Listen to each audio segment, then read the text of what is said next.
আজকে আমরা আলোচনা করব চুলের 7 কাহন। চুল নিয়ে। আমাদের দেহের উপরে চুল, কারোর দেহের উপরে লোম, আবার কোনো কোনো প্রাণীর দেহের উপরে পালক ইত্যাদি ইত্যাদি থাকে। তা ত্বকের উপরে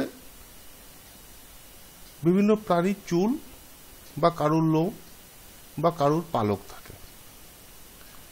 আজকে আমরা এই চুলের 7 কাহন নিয়ে কিন্তু আলোচনা করব। তো প্রথমে আসি, লোম, চুল, পালক কোথায় থাকে? না, লোম, চুল, পালক থাকে ত্বকের ভিতরের পর্দায়। ত্বকের ভিতরের পর্দায়। আমাদের ত্বকের উপরে ত্বকে কতগুলো পরপর স্তর দেখতে পাওয়া যায়। যেমন ধরো, এটা বাইরের স্তর, এটা মধ্যের স্তর, এটা মধ্যের স্তর, আর এইটা হচ্ছে একদম ভিতরের স্তর। বুঝতে পারছো? তো আমাদের চুল কোথায় থাকবে?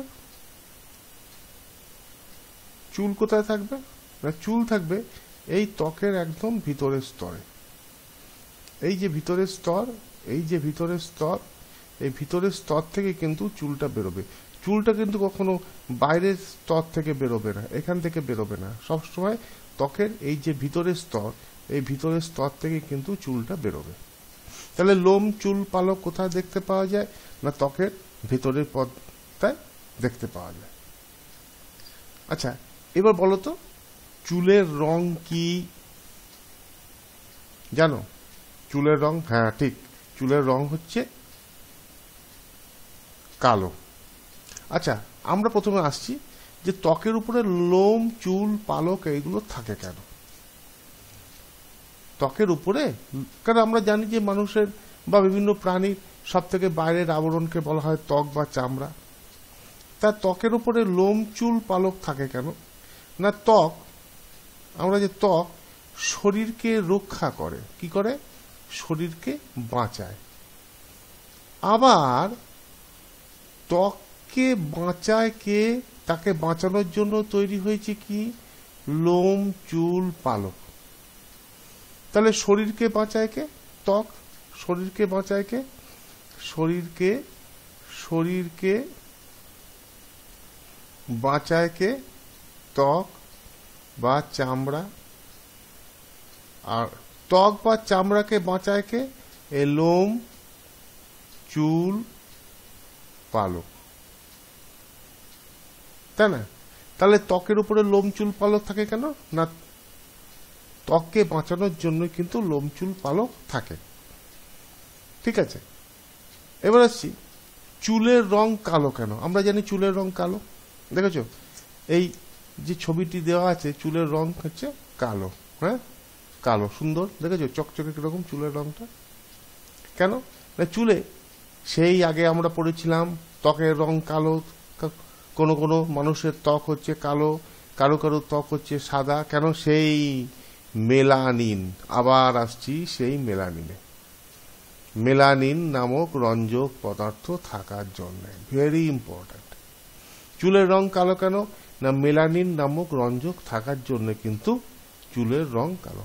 আচ্ছা, এইবারে তোমরা একটু বুদ্ধি করে বলো তো দেখি, বয়স্ক লোকেদের চুল সাদা কেন হয়? বলতে পারবে? কারণ বয়স্ক লোকেদের চুলে কিন্তু মেলানিন রঞ্জকটা থাকে না, সেই জন্য চুল হয় সাদা। আবার ওই বাইরের দেশে, আমেরিকা, অস্ট্রেলিয়ার দেখবে চুল দেখবে সাদা সাদা সোনালী রঙের, মেলানিনের পরিমাণটা কম থাকে, তাই না?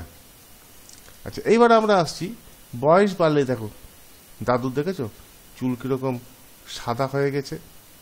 বয়স বাড়লে চুলের রং সাদা হয় কেন?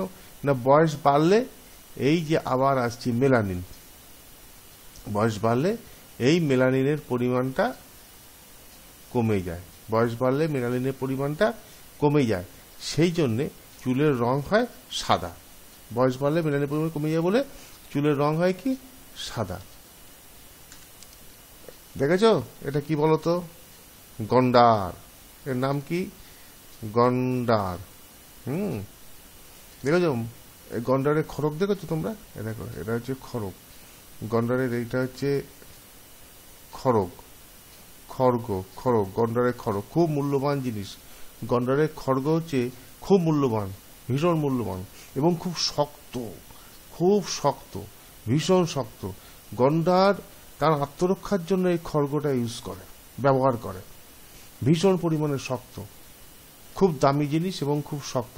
এই যারা চোরা শিকারী, হ্যাঁ, এই যে বিভিন্ন বনে জঙ্গলে গন্ডারের সংখ্যা কমে যাচ্ছে, কেন জানো তো? গন্ডারকে ওরা মেরে ফেলছে। কেন মারছে বলতো? এই খড়গটাকে নেওয়ার জন্য। এই যে খড়গটা দেখছো, এই খড়গটা নেওয়ার জন্য কেটে নেয়, মেরে ওরা খড়গটা কেটে নেয়। এই খড়গটা হচ্ছে খুব দামি এবং ভীষণ শক্ত, প্রচন্ড পরিমাণে শক্ত। কি দিয়ে তৈরি বলতো? চুল দিয়ে তৈরি। গন্ডারের খড়গ হচ্ছে চুল দিয়ে। কি আশ্চর্য হচ্ছে না যে চুলের কি শক্তি? ঠিক, এই গন্ডারের খড়গটা হচ্ছে চুল দিয়ে তৈরি হয়। তা এবার আমরা আসছি যে খড়গ চুল দিয়ে কি করে তৈরি হয়। না, চুল জমাট বেঁধে শক্ত হয়ে খড়গ তৈরি করে। এই যে চুলগুলো পরপর পাশাপাশি থাকে, এরকম পাশাপাশি থেকে এইগুলো জমাট বাঁধে, এরকম জমাট বেঁধে এইরকম খড়গ তৈরি হয়। জমাট বেঁধে একদম অনেক দিন ধরে জমাট বেঁধে খড়গ তৈরি হয়। তাহলে চুল জমাট বেঁধে কিন্তু শক্ত এই খড়গটা তৈরি হয়। দেখবে অনেক মানুষের, হ্যাঁ, জটা আছে, যেমন আমাদের চুলগুলো বেশ সুন্দর ছাড়া, হ্যাঁ, শনপাপড়ি মতো। আবার অনেক মানুষের চুল জটা, ওই চুলগুলো জমাট বেঁধে যায়, একসঙ্গে হয়ে জমাট বেঁধে জটা তৈরি হয়। বলতো এই প্রাণীটার নাম জানো? এই প্রাণীটা দেখবে গায়ে কাঁটা মতো আছে। এই প্রাণীটার নাম হচ্ছে সজারু। হ্যাঁ, এই যে কাঁটা দেখছো, এইগুলো কিন্তু চুল জমাট বেঁধে শক্ত হয়ে এই ধরনের কাঁটা তৈরি হয়েছে, সজারুর কাঁটা বলে। তা কোন প্রাণীর দেহে গা ভর্তি শক্ত খাড়া লোম দেখতে পাওয়া যায়? সজারুর দেহে চুল জমাট বেঁধে শক্ত হয়ে এই ধরনের লোম তৈরি হয়। তাহলে বুঝতে পারছো? তাহলে চুল দিয়ে আমরা কত কিছু শিখলাম। তাহলে আরেকবার এসো আমরা একটু ঝালিয়ে নেই, আরেকবার আমরা দেখে নেই কি জিনিসটা হয়েছে। না, প্রথমে আমরা আসছি লোম, চুল, পালক কোথায় থাকে বলতো? না, ত্বকের ভিতরের পর্দায়। বুঝতে হয়েছ? এবার আসছি ত্বকের উপরে লোম, চুল, পালক থাকে কেন? না, ত্বক শরীরকে বাঁচায়। আবার ত্বককে বাঁচানোর জন্য তৈরি হয় লোম, চুল, পালক। এবার আমরা আসছি চুলের রং কালো কেন? আবার সেই মেলানিন নামক রঞ্জকের জন্য। বয়স বাড়লে চুলের রং সাদা হয় কেন? না, বয়স বাড়লে মেলানিন তৈরি কম হয় বলে চুলের রং সাদা হয়। গন্ডারের খড়গ কি দিয়ে তৈরি? না, গন্ডারের খড়গ কিন্তু চুল দিয়ে তৈরি। চুল জমাট বেঁধে কিন্তু গন্ডারের খড়গ তৈরি হয়, তাই না? আচ্ছা, খড়গ চুল দিয়ে তৈরি হয় কিভাবে? না, চুল জমাট বেঁধে শক্ত খড়গ তৈরি হয়। কোন প্রাণীর দেহে গা ভর্তি শক্ত খাড়া লোম আছে? সজারুর দেহে। চুল জমাট বেঁধে শক্ত হয়ে এই ধরনের লোম তৈরি করে। তাহলে আজকে আমরা চুলের সাতকাহন নিয়ে পড়লাম, বেশ মজা লাগলো। তোমরা একটু বাড়ি গিয়ে জিনিসটা একবার ভাববে, চিন্তা করবে এবং একটু লিখবে।